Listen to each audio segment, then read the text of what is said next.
Well, agriculture can be a meaningful outlet for many of us. That's been the case for our next guest, who used farming to transform grief into a narrative of resilience. And you can catch her tomorrow on the Season 2 premiere of Dirt Diaries podcast. She joins us now for a sneak peek at the conversation. So welcome to the program, author, speaker, and flower farmer, Dr. Liz Fiedler Mergen. And thank you for joining us. I should say thank you for joining us again. Welcome back. Yeah. We had you on Market Day. Yes, so excited. Had you on Market Day Report some weeks back, feels like, and had a great conversation. But a lot of our viewers probably maybe were able to tune in. But for those that didn't, for those unfamiliar, kind of give us some background on your journey into agriculture. I remember it kind of started at a young age for you on that beef operation. Yes. So I grew up on a cattle farm. Weber Bros Cattle Company is my dad and brothers. And I grew up heavily involved in showing at jackpot shows in the show cattle world, in that circuit. They've really transitioned into a lot more of a seed stock operation these days. My dad order buys. I was really involved in 4-H and FFA, but I never knew what my fit was going to be. I did floriculture in high school and FFA because my other friends were doing it. But I went off to college at South Dakota State, and I was the nursing major of the group because I didn't know what my future was going to be. And I had friends that were ag business, and none of those things really appealed to me, but it still never felt like I fit in. And then years later, after I went and got my doctorate as a nurse practitioner and met my husband, we started a little hobby farm, and it was never meant to be what it is today. But with the untimely passing of him in 2020, he passed away of a heart attack, and I was left with a 40-acre hobby farm with a lot of buildings that had been used for dairy farming and just a very large sentimental property that was going to take a lot to keep it up. And so I knew that if I wanted to build something for my daughters to continue his legacy, I didn't want it to be this sentimental asset that I felt like we had to work so hard to continue to keep. I wanted to turn it into something that was going to support them. And I wanted to farm as a verb and not a noun. And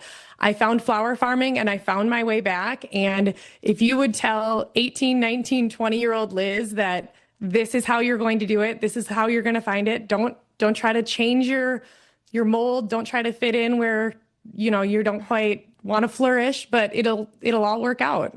Such an inspiring story, of course, and farming was truly healing for you, which I feel like a lot of our viewers can probably relate to. And now you have your memoir titled Flowers Bloom Anyways, which I think is such a good title. I mean, the day goes on, the work goes on, flowers still bloom anyways. And I have to mention, it's also a USA Today bestseller, which really tells the tale of how inspiring it has been for those readers, highlighting resilience and rural grit, of course. So can you talk about being able to inspire others with your story, what that's meant to you?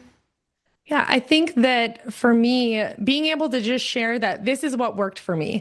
And I knew when I started writing this book how powerful sharing my story could be, because anytime I did it verbally, people said, please keep speaking up. This is such an important topic. Not everyone has the desire to share. Not everyone has the confidence to share. Please keep speaking up. And originally I started trying to say self-help, or, this is what got me through my grief. But, not everyone should quit their nurse practitioner career and give up their panel of patients to build an event venue and have an agritourism farm and start flower farming. But this is what worked for me. And I just wanted to share that behind the scenes and just really share that the world keeps turning, and it's what you do with that time that matters. And I had such a great conversation with Kirby. It was so much fun just sharing that behind the scenes. And what I'm really proud of is it took a lot of work to get to where we're at. And originally we had a farm stand with